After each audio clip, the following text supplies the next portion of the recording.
Good morning, good afternoon, and good evening, agents. I am Mounty Carl, and today we are going to continue our expose into the world of the Division simulation. And this is going to be part 2 of the truth about the Division, and today we are going to cover the classified Division materials that I'm going to use as evidence about the Division. The Division discussion was met, the last one was met with both sides left wondering, which one was right. Which one was right? What the fact is I'm right.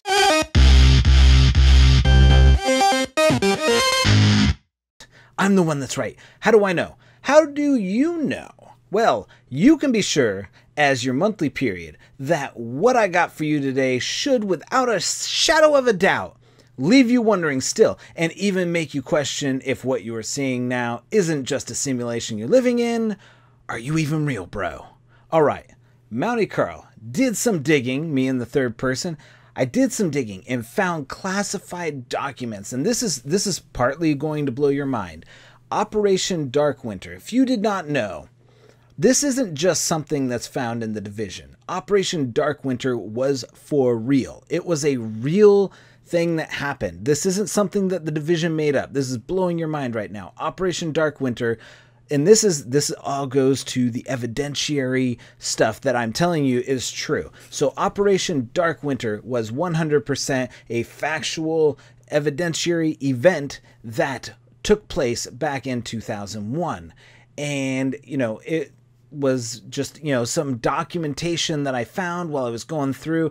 And I mean, this stuff is the stuff that, was released by freaking Julian Edelman of the Patriots, or Julia Assange, the Patriot. Either way, it don't matter. It doesn't matter who released this document. It's probably just released. What matters is that I have proof. The proof you need to make an even more confused and not make you believe either one way or the other. So let's go ahead and dive in. All right. So the proof you need, we are just living in a simulated New York City while playing the Division. None of it happened. Shit, I am probably giving away the ending to the movie with the male version of Maggie Gyllenhaal in it. But either way, the truth, or at least the things I found, need to be known.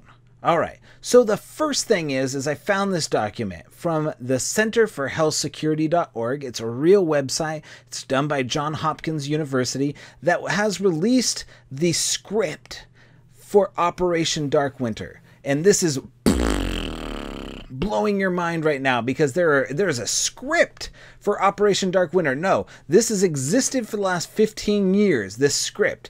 And this is what we're going to read here is stuff that is going to blow your mind because it's about the Division. This was back in 2001. So let's go ahead, and this is Operation Dark Winter. And while we are not talking Operation Dark Winter, that this is going to be, that what we're living is Operation Dark Winter, we are in fact talking about a similar exercise in the Division. That is, unless it is 2001 still, and they made a 2015, 2016 version of the future with things that they thought would be available at that time. So it's not that the operations taking place in 2001 and they just move the clock forward so agents can feel like they're in the future. No, this is just a 2001 simulation, and we are in the 2015 Operation Second Wave.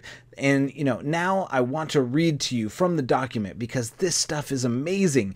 And unlike the rest of this, it is a real document and a real website. This is no joke. This is Operation Dark Winter, and the front cover said Operation Dark Winter, Andrews Air Force Base, June 22nd to the 23rd, 2001. Now this next part is where I want you to pay close attention. In their roles as National Security Council members responding to the smallpox crisis, exercise participants were given information about unfolding events in 4 important ways: briefings, memos, newspaper summaries, and video news clips. Now, before I even get into the bullet points of this memo that follows this stuff, does it already not sound familiar? Why, with Rikers, rioters, LMB, and Cleaner hanging around, are they, what are the crash drones doing on the floor? What are the laptops doing spread out in the city? Cell phones just laying there, and other such tech. It's just laying there on the ground, not being taken. Why? Why are these factions just walking by and not doing anything? You know, even Rick Velasquez asked the same question. Who the hell needs a 50-inch flat screen in a situation like this? That's just it. Wouldn't these criminals, if they're stealing TVs and looting, as Rick Velasquez said, these criminals on the ground be collecting these items that they could possibly trade for other items and bandages or medicine? Let's put a pin in that for now, though, and move to the bullet points, because I am not about to let you guys think the events that unfolded are anything but a simulation. Now, Operation Dark Winter, bullet points that came after that. Here's one. Each of the 3 segments began with briefings delivered to the NSC meeting by exercise controllers playing the roles of deputy or special assistants. Subsequent briefings in each segment provided NSC players with possible policy operations for consideration. This is the start of the most damning evidence that we need to question. Exercise controllers playing the roles of deputies and special assistants. That's not all unfamiliar. Faye Lau, Jessica Lange, Roy Benitez, Paul Rhodes, all of them are your exercise controllers, and they're playing the role of deputy or special assistant from within the division. All have a hand in giving out briefings to the players. Yes, it uses the term players in this document. This is a 15-year-old document that I'm talking about. It's not written for the division. It was an actual thing that happened. And guess who the players are? You're gonna be blown away. So correctamundo! Look at the big brain in the room. You are the players. That's right. You are the players. If you aren't, put the controller down, because they got you. They know who you are. Let's move on to the next bullet point. Throughout the exercise, individual participants were given memos on issues or events within the preview of their position or agency. Participants responded to events in whatever way they felt appropriate. Oh my gosh! Did the division come and just take this stuff? You know, let's take a gander at what you've gotten in the division to help you respond to situations. It seems like the first wave may not pass that first test, but you sure did, player. All right, next one. The exercise began with a briefing on the geopolitical context in which the scenario occurs. At the start of segments 2 and 3, summaries of relevant news coverage of the epidemic were shown. So now I have to ask you to start the game over and watch the opening video. What is that? What is the opening video? That's right. Holy dog shit, you gotta be kidding me. The division, the game you're playing, starts with a briefing on the geopolitical context in which this scenario occurs. Have you lost your mind? Because I help you find it. What is this magical document that I found online that gives so much about the division away? It's amazing. This is insane. This is insane stuff that I am talking to you about right now, written back in 2001. I mean, you guys are being fooled right here. So, next thing, at 5 different times in the exercise, video news clips were shown which conveyed the breaking news story occurring at the time in the scenario. The text of the news clip is not shown in this exercise script. Now, you may not get the full videos and the briefings like that of breaking news going on because, well, you're the second wave. You know, all that stuff happened with the first wave agents, you know, what they did. And that doesn't discount the fact that you are somehow recovering video clips, somewhere around 5 to be precise, that tell you about things going on in the scenario you are currently in. How is it I have a magical document that details so much of what the division is? And, you know, this was 15 years ago from another practice, Operation Dark Winter. This is the script that they gave actual people to do this. The 15-year-old telling us what exactly to suspect in the division. I didn't write this. I just am doing the research to find it. So that's okay. Let's keep going. So the above evidence is just one page. That's one page that should be contributing factor, or it could just be fairly coincidental. But the fact of the matter is those 5 bullet points describe the division experience to a T. All right. For this next part, you must remember that the division wasn't formed until after 2001 because Dark Winter Operation was the reason for the division to be put in place in our fictional world to begin with. So, now let's take a look at another damning piece of evidence, the FBI remarks in this document. Barbara Martinez, Chief, WMD Operations Unit for the FBI. These are her remarks about Operation Dark Winter.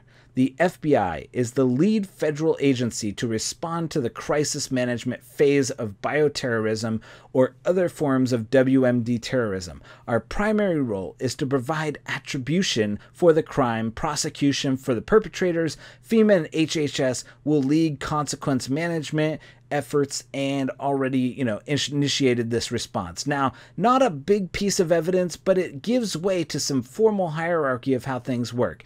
The next part of her says, the FBI's federal on-scene commander is on the ground in Oklahoma. We have 200 FBI agents on the ground in Oklahoma within 24 hours. We are coordinating with the CIA, NSA on possible perpetrators. We are pursuing investigative sources of the outbreak in cooperation with the CDC and the local public health agencies. We have no credible leads at the moment. Well, look at that. 200 FBI agents. Just swap that out with division. Why do they need so many agents? Oh, right. It is a training exercise, Dark Winter, and Operation First Wave have this in common. These are two things that they have in common. The only difference is that FBI agents were replaced when they found that they were ineffective. They need stronger muscle, which is why Division was formed as part of the Strategic Homeland Division. So, as not to leave other agencies out, the JTF would have been created to handle other threats because you don't need a group of mindless drones when you can have highly specialized operatives. Next, the Domestic Agency Support Team will be vaccinated within a few hours and will be on the ground in Oklahoma and elsewhere as needed. The Domestic Emergency Support Team vaccinated. Funny. Why do I find this funny? Let's go ahead and look at why I find this funny. Well, the whole time we are in there looking for the cure, you're division agent. We never get sick. Even when we're in contaminated zones or in contaminating zones without a higher mask or anything. Last time I checked, we weren't vaccinated against the unknown flu that they don't even have a cure for. And even if we were, wouldn't those still in New York get sick? Last time I was playing the simulation, aka the Division, rioters, Rikers, LMB, and cleaners don't have some superhuman ability to ward off the toughest strain of the virus, even when standing directly in the dark zone without a mask. Have you ever noticed that? We put on masks to go into the dark zone. They do not. How are they still alive? How are they living without, with being in the dark zone if we have to wear masks the whole time? What is preventing them from catching the flu and dying? They all can't be immune. So what is it? Next. We are also now establishing a joint operations center in Oklahoma and will be coordinating information dissemination through the Joint Information Center. The Joint Information Center, oh my goodness, otherwise known as the base of operation in New York City. Now, at this point, if your mind hasn't been blown, then they just got their mitts on you too much and you're in too deep and we need to help you down. New York isn't happening. It's a simulation. You are safe and sound in your room looking at the computer screen. If you don't believe me, try and leave New York while you're in the game. There's a boat at the dock. You can leave anytime you want. There, just ask somebody for the key. Find the key, jump over the water, try and do anything and tell me that you have free will in the game and you can just do it as you want. No, you can't because it's a simulation. So let's dive deeper. The document goes on to say, 6 months ago, a Russian biologist who had immigrated to Canada was interviewed by Canadian security officials as part of a government employment background check. During the interview, the scientist mentioned that he had worked on Novosibirsk in 1990. His work was focused on mousepox, but he had become acquainted with several scientists that were involved with serious classified research on smallpox. Holy shit! You gotta be kidding me. This is Vitaly Chernenko, as he is mentioned as a virologist working with Amherst. In the 15 years since Dark Winter, he could have very well have moved from Canada to New York City or went down there to help Amherst. It says in his bio that he was there helping Amherst do some other stuff, not related to the flu, but do some other bio stuff that they're doing. And, he could have gotten more education and moved up from a biologist to a virologist. Where do you think they got this information from? This is definitely part of the document. That they bring in a Russian biologist who immigrated to Canada and was working with scientists that were involved in serious classified research on smallpox. Vitaly Chernenko knew Amherst, was working with him the whole time. It just makes too much sense that the Russian who is mentioned in Dark Winter document could possibly be the same one who we are trying to locate in New York City. You're saying to yourself right now, it could just be coincidental. But if you think about it, why would a fictional character that migrated from Canada even be mentioned in this document? Because they did a random check, like a government employment check. Like, seriously, there's nothing. The information isn't worth anything down in there unless it has something to do with the current events in New York City.